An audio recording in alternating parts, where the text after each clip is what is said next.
Hi everybody, 11 Institute welcomes you to our new video lecture, and in today's video lecture we will study about irrational numbers, and more specifically we will learn how to plot or how to represent irrational numbers on the number line. Like if you want to represent root 2, root 3, root 5, root 17, etc. numbers on the number line, how we will do. Fine. So before moving to the representation of irrational numbers on number line, we will first have a brief revision of what are irrational numbers. So let us see irrational numbers. Right. Moving to the irrational numbers, we will recall the definition of rational numbers. So what are rational numbers? Those numbers which can be expressed in the form of P upon Q are known as rational numbers. Means the numbers which can be expressed as a ratio of integers, right, are rational numbers. Quite opposite to it, those numbers which cannot be expressed in P upon Q form, right, cannot be expressed. You can see over here, cannot be expressed in P upon Q form are called irrational numbers. I hope this is fine. Means you cannot express it in the form of numerator upon denominator. You cannot express it as a ratio of two integers. Right? Let us see some examples of irrational numbers. Root 2. Right? Root 2 is an irrational number. You cannot express it as a ratio of other two numbers. Root 3 again is an irrational number. You cannot express it as a ratio of two different integers.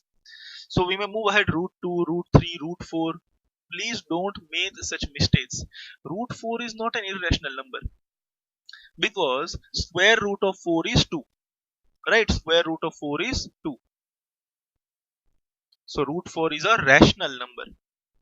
Root 2 is irrational. Root 3 is irrational. But root 4 is rational. Why? Because 4 is a perfect square. Again moving ahead, root 5 is an irrational number. And we move further, root 6, root 7, root 8, all of these are irrational numbers. But when I say root 9, right, root 9 is not an irrational number. Root 9 is a rational number. Why? Because square root of 9 is 3. Right, square root of 9 is 3. So what I can say, in other words or in simpler terms, you can give the examples of rational numbers like this. Square roots of non-perfect squares, those numbers which are not perfect squares, their square root is a rational number or is an irrational number. Sorry. Fine.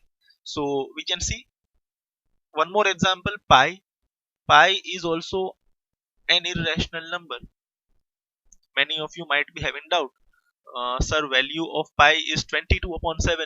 We can express it in P upon Q form. 22 is the numerator, 7 is the denominator.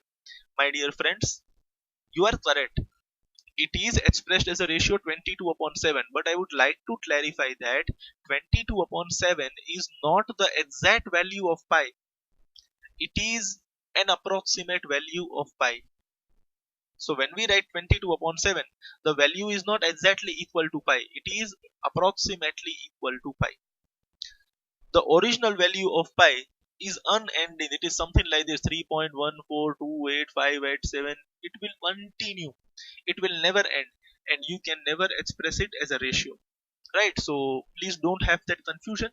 Pi is also an irrational number. Right? So out of all this root 2, root 3, root 4, root 5, root 6, we can see very clearly that whenever I have a perfect square like 4, its square root is a rational number. Right? So this will be our exemption.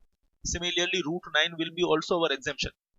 So now apply your simple logic. Root 10, root 11, root 12, root 13, root 14, root 15.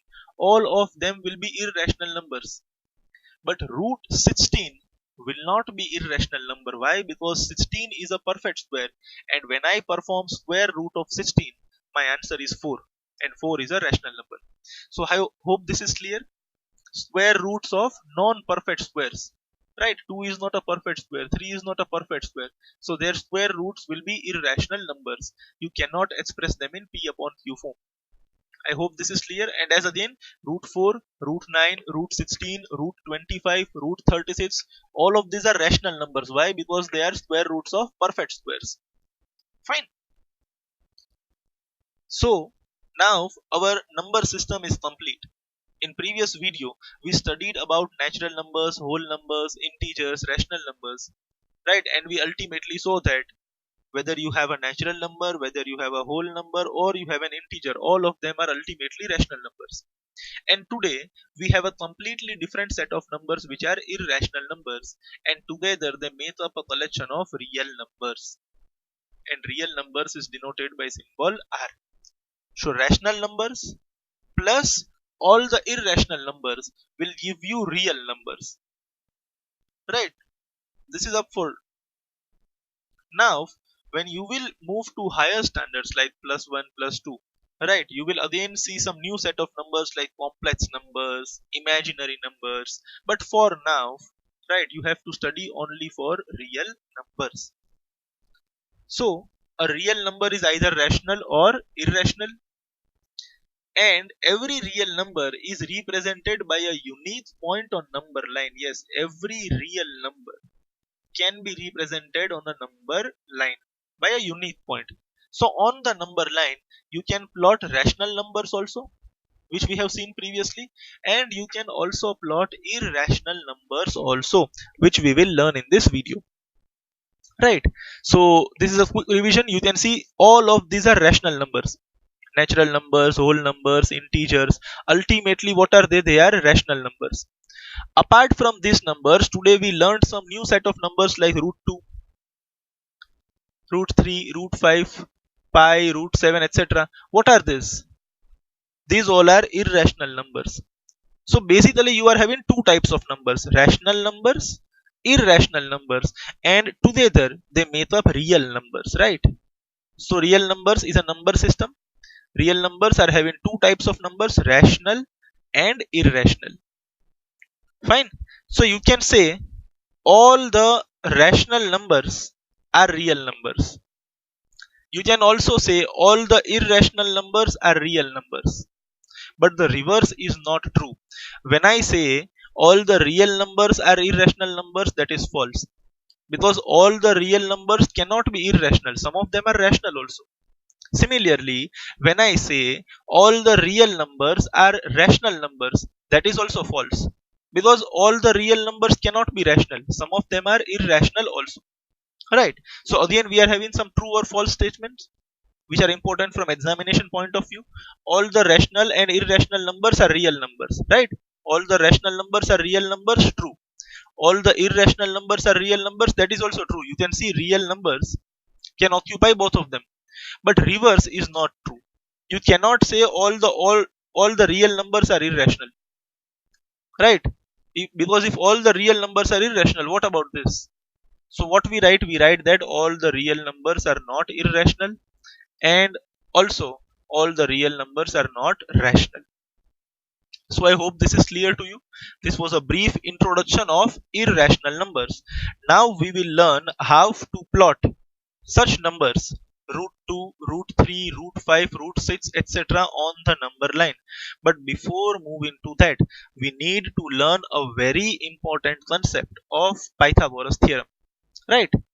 So these were the two people before Pythagoras theorem. Let us talk about them. In 1870s, two German mathematicians, Cantor and Dedekind, showed that corresponding to every real number, there is a point on number line, and corresponding to every point on the number line, there exists a unique real number. Which means on a number line, a particular point represents a particular number, and a particular number occupies a particular place on the number line, which means you can represent all the types of number, rational as well as irrational, on the number line, right? Irrational numbers can also be represented on number line. Fine. So this was our number line, and we can see we can plot 1 over here, we can plot 2, we can plot 3, right? We can plot them. 0, -1, -2. No, we plotted natural numbers, whole number, integers. ultimately they all are rational numbers. We can plot them. Let us see some ratios also, right? We can plot 1 upon 2, 3 upon 2, minus 1 upon 2, minus 3 upon 2, 3 upon 4. We can plot each and every one of them. So on our screen, what we have done, we have plotted some rational numbers, right? We have plotted some rational numbers, and we very well know where to plot them, right? Because we very well know that 1 will come after 0, so we will plot 1 to the right side of 0. We very well know that 2 will come on the right side of 1, so we have plotted it over here. The distance between 0 and 1 will be equal to distance between 1 and 2. We very well know that minus 1 will be on the left side of 0, having the same distance. So we know where to plot the rational numbers and how to plot the rational numbers, right? But now the question is about irrational numbers. Suppose if somebody comes and tells me plot root 2 on this number line, right? Or let us make it very simple. Somebody comes and tells me plot 3 on this number line, then I will be very clear by this is 0, this is 1, this is 2, and somewhere over here at the same distance, approximately same distance, I will plot 3 also. This is quite easy. Why 3 is a rational number? I know its perfect position where to plot it. But if somebody tells plot root 2 on this number line, I am blank. I don't know. So now there are two questions in front of me. Where can we plot root 2? Where? First question is where? Over here, over here, over here, between 2 and 3, between 1 and 2, where? Right? Where can we plot root 2? This is first question, right? Please understand the concept. No, few people they just mud up the. Sorry for the interruption. Few people just mud up the concept. You don't have to mud up. You have to understand the concept, right? Just understand. How would you understand the concept? By raising the questions. So we have raised a question. I know where to plot a 3. I know where to plot a 4. I know where to plot a minus 3. But if somebody tells where can we plot root 2? I don't know that. Being in a class 9, I don't know where can we plot root 2. Suppose somebody comes and tells here you have to plot the root 2, then the second question which arises is how. How can we plot? Just by merely ticking like this, or we have to take any measurements? How can we plot root 2? So these are the two burning questions, right? Where can we plot root 2 and how can we plot root 2? So the answers for this lie with the Pythagoras theorem. So before actually seeing how can we plot root 2 and where can we plot root 2, we will first brief our concept about Pythagoras theorem. So let us now see the Pythagoras theorem. First thing, friends, understand it very clearly and make it very clear. Pythagoras theorem is applicable to right angled triangles. It is applicable only to right angled triangles. So first of all we will draw a right angled triangle over here. So this is a base, this is a altitude. You can see a right angle is constructed over here, and we name the three vertices of triangle as O, A and B. Right, this is the first vertex, second vertex is A, third vertex is named as B, and you can see between these two sides the measure of the angle is 90. The blue line and the red line of the triangle are perpendicular to each other. Right, so now we will construct a right angle triangle and understand a very important thing. The side which is lying opposite to the 90-degree angle, or the side which is opposite to the right angle, here it is side OB, you can see it is being drawn like this, right? This side which is flashing on your screen is known as hypotenuse. Fine, I would repeat it again. The side which is opposite to the right angle, right? Here it is OB. That side is known as hypotenuse, and it is the largest side of right angle triangle. So we are having three sides, OA, AB and OB. Out of these three sides, OB will be the largest side for any right angle triangle. Hypotenuse will be the largest side. Now What is Pythagoras theorem?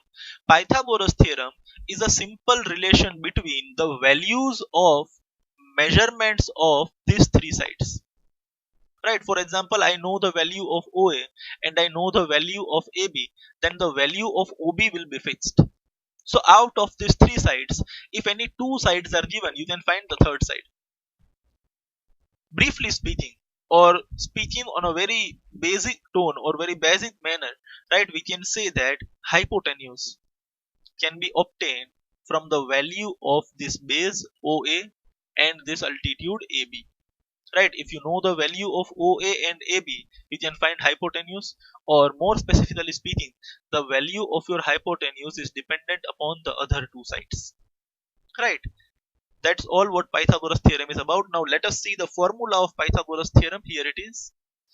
OB square is equal to OA square plus AB square. OB square is equal to OA square plus AB square. Simply speaking, square of hypotenuse, right, square of hypotenuse is equal to sum, right, is equal to sum of squares of other two sides. Please look over here, right, I will repeat it again. What is Pythagoras theorem? Square of hypotenuse is equal to sum of what? Squares of the other two remaining sides. We would understand it in the diagram over here. Square of hypotenuse is equal to sum of square of other two sides. Right, we will take an example. Right, let us take an example. Let OA is equal to 3, suppose, right, and AB is equal to 4. We know the values of these two sides. OA is equal to 3 and AB is equal to 4. Now in order to get the value of OB, what I will do? I will do the square of OA, I will do square of AB, I will add them, and when I add them I will get the square of OB. Right, by adding the squares of OA and AB, I will get the square of OB according to this formula. So we will input the values over here. We can write, instead of OA square we can write 3 square, because value of OA is 3. Instead of AB square we will write 4. Right, so instead of AB we will write 4, so AB square will become 4 square. Now 3 square is 9, 4 square is 16. 9 plus 16 will give me 25. So 25 is not the answer of OB. What is 25? 25 is square of OB.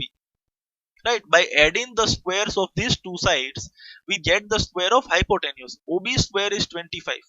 In order to get the value of OB, I have to take the square root on both the sides.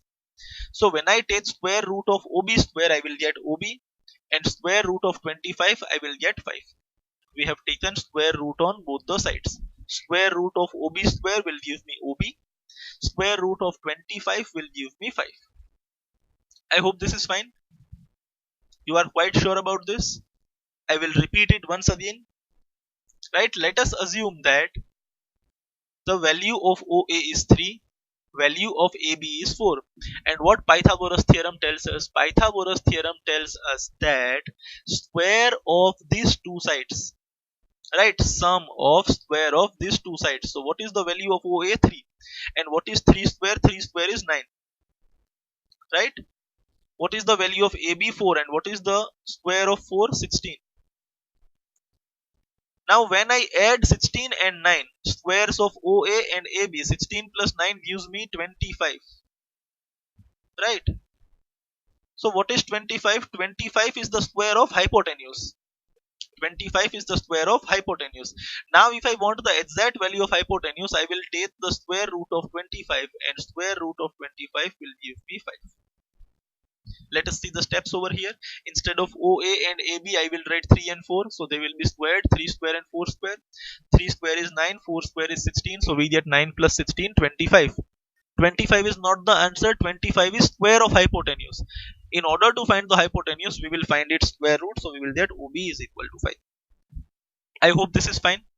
Right, so we will use this Pythagoras theorem to plot root 2 on the number line. And now it actually begins. Please be very cautious, very clear, right? We will locate the number root 2 on number line, right?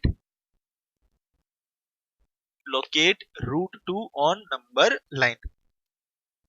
So we will take the help of Pythagoras theorem over here. We very well know, right, that with the help of Pythagoras theorem we can find the value of hypotenuse. So different people explain this in different manner, right? We have just studied the Pythagoras theorem, so we will definitely be reliant on Pythagoras theorem, right? So let us just copy paste the Pythagoras theorem. We again have an example of right angle triangle, right? Quite simple. So this is the base, this is the altitude, these are the two sides of right angle triangle. You very well know this. We name the vertices as OA and B. This is the right angle. The side opposite to the right angle is hypotenuse. Fine. This is very clear to you. Still we have not taken into picture anything about root 2. We are going in a very simple manner, right?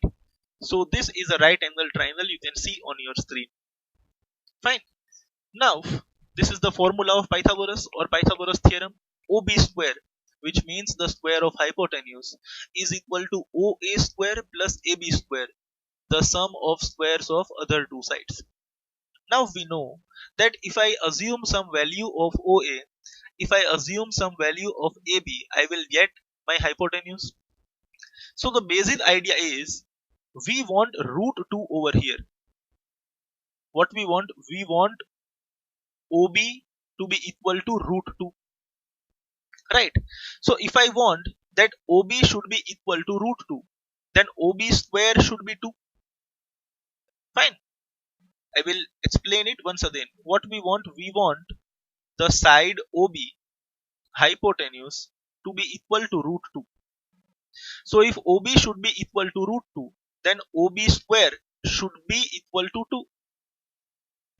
Right? I hope this is fine. Now the value of OB square is dependent upon what? It is dependent upon OA square and AB square. So it is quite simple. When I add two terms, I want 2 over here. How can you do that? You can do that by taking 1 over here and 1 over here. So we will assume that let OA is equal to 1, let AB is equal to 1. Right? So now we will see. OA is 1. So we get 1 square plus 1 square. AB is also 1. Right? What is 1 square? 1. Again 1 square is 1. 1 plus 1 is 2. See, we have achieved our target. We wanted OB square to be equal to 2. And we have achieved it. Now if OB square is 2, when I take the square root, the value of OB will be equal to root 2. I hope this is fine. I shall repeat it once again. Right? First let us erase this. Okay. We are ready to go now again. So we will again assume a right angle triangle. This is the base, this is the altitude. We name the three vertices as O, A and B. Right? This is the right angle, the side opposite to it is hypotenuse. And what is the logic? We have applied the logic that we want the measurement of root 2 on this hypotenuse. I want my hypotenuse to be equal to root 2. If I want my hypotenuse to be equal to root 2, the square of hypotenuse should be equal to 2. OB whole square is OB square, root 2 the whole square is 2. Right? Now in order to get 2 over here, I have to compulsorily take 1 unit over here and 1 unit over here. So we will assume OA and AB as 1. Right? 1 square plus 1 square will give me 1 plus 1, 2. If OB square is 2, then the square root OB will be equal to root 2. Fine? And you can see here, the value of AB is root 2. You can see in the diagram over here. Right? We will erase this. And now just have a look at this. Fine, and it should be very clear. When I draw a line of 1 centimeter over here, when I draw a line of 1 centimeter over here, which is perpendicular, right? Understand the construction. If I draw a line of 1 centimeter over here and I perpendicularly draw a line of 1 centimeter over here, then I will definitely get a line which is of the measure root 2 over the hypotenuse, right? Now you need not to take this as 1 centimeter only, you can take it as 1 inch. But if you take this as 1 inch, this should be also equal to 1 inch, so I will get OB is equal to root 2 inch, right? So you can take any unit, you can take centimeters, you can take inch, you can take meter, but if you take meter you cannot draw it on a page, right? So I hope this is clear, right? So instead of speaking centimeter or inch, we will speak the word units. If I take 1 unit length over here, if I take 1 unit length over here, and if these both are perpendicular, then when I join O and B, the length of OB will be equal to root 2 units, right? So this will help us in getting the measurement, right? This will help us in getting the measurement. I hope this is fine. I will repeat it for the one last time. 1 unit at the base, then perpendicularly again 1 unit, and then when I join the hypotenuse, the length of the hypotenuse will be automatically is equal to root 2, which we have verified by the Pythagoras theorem or this formula. Now let us see how the actual construction looks. This is the main part of our video, and there are many videos surfacing across various platforms, but I have created a very good animation over here. So please have a very clear look over here. Please be focused, right? I will tell you the steps and you have to follow those steps. Take your ruler like this, right? And just simply draw a number line like this, right? Step 1, take your ruler and simply draw a number line like this. This is fine. You have drawn a number line over here. Now what is the next step? You have to mark the numbers. Mark the numbers like 0, 1, 2, 3, like on the simple number line. So take your ruler again and mark the numbers. For example, we mark 0, right?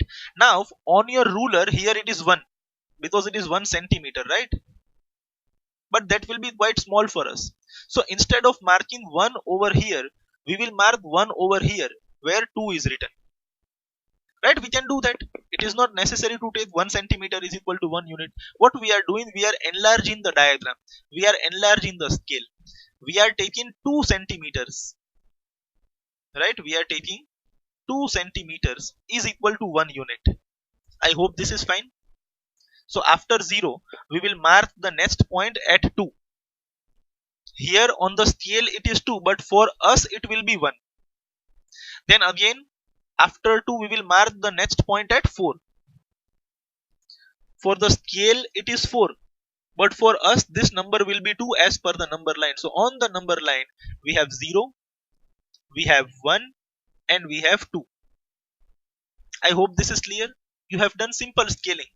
Instead of 2 centimeter you have written 1, instead of 4 centimeters you have written 2. You can use any scale. You can take 3 centimeter as 1. So when you take 3 centimeter as 1, the next number 2 will be plotted on 6 centimeter. The next number 3 will be plotted on 9 centimeter. Similarly over here, after 0, we plot the first number at 2 centimeter.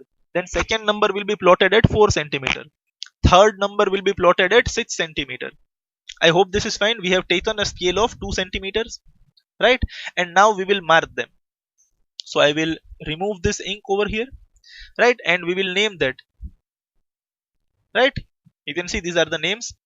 This is 0, this is 1, and this is 2, right? I will flash them again. 0, right? 1 and 2. Sure. Now we have to repeat the Pythagoras theorem over here.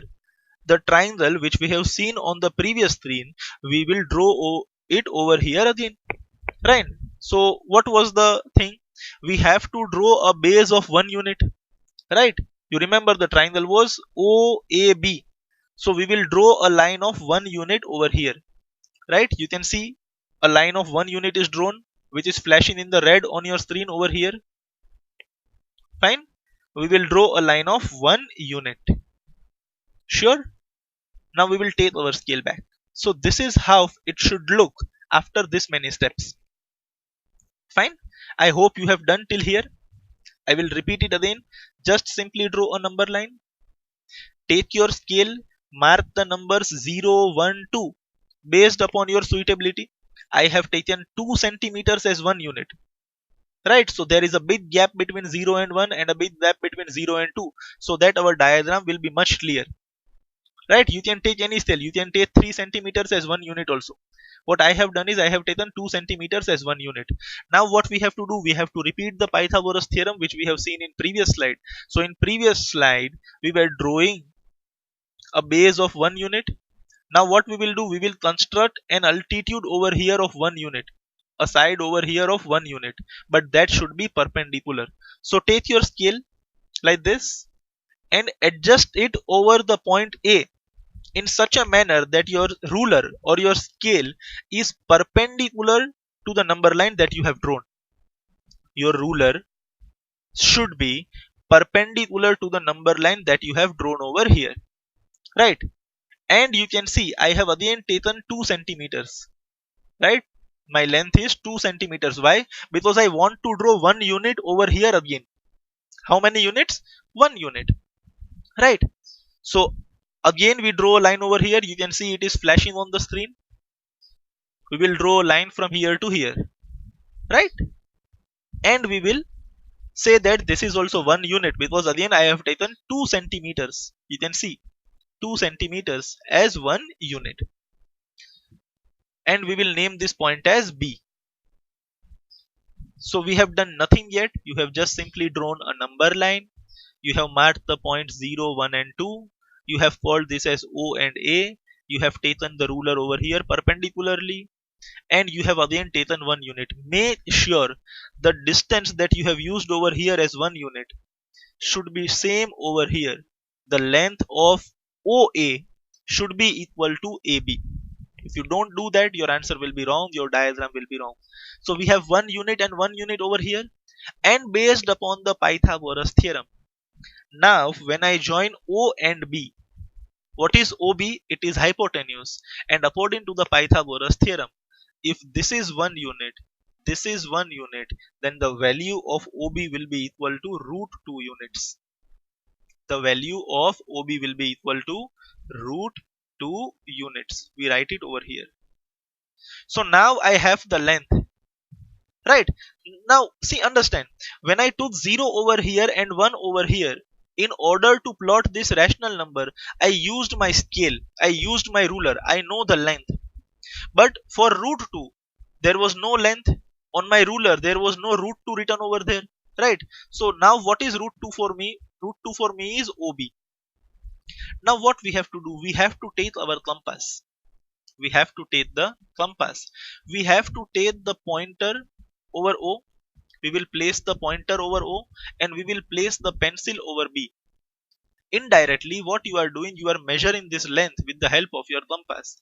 And then you have to just draw an arc from this B to the right side. Right, so we place the compass over here. Right, you can see. You have to place the compass like this, the pointer over here, the pencil over here, and now just you have to draw an arc on the right side.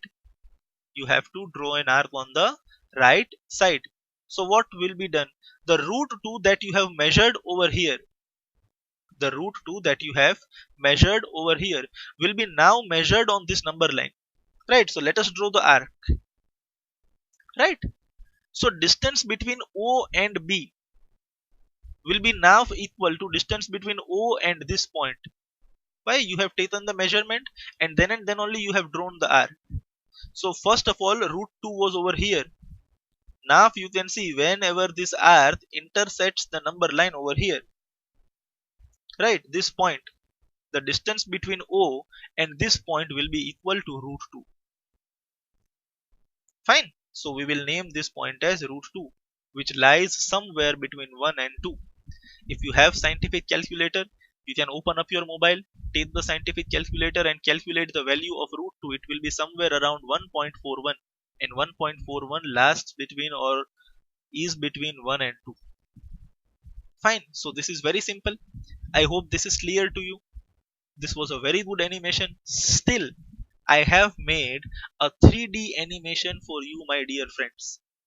Right, so if it is not clear from this animation, we have one more animation after this, but before that I will quickly revise what we have done. We have drawn a number line, right? We have plotted the point 0, 1, 2 by taking the suitable scale. We have drawn a line of 1 unit over here. Then we have drawn a perpendicular line of 1 unit. Why perpendicular? Because we want to construct a right angle triangle. According to the Pythagoras theorem, if this is 1 unit, this is 1 unit, then this hypotenuse that we draw over here, that will be root 2 units, which we have verified with the Pythagoras theorem. Right? Now, take the compass, measure OB with the help of compass and draw an arc on the right side.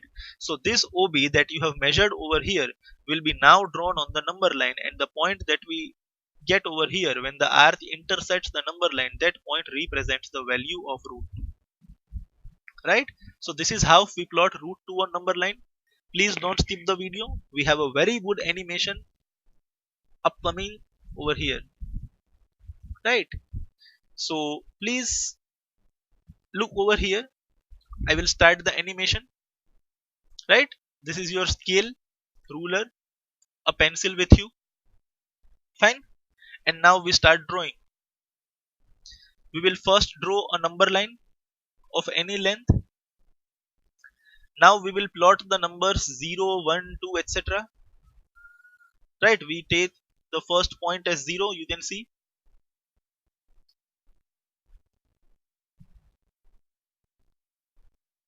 Right? Now we will take the point 1 over here. You can see they have taken 4 centimeters as first unit. Now again 4 centimeters, 3 to 7. Again 4 centimeters as second unit. Here I have 2.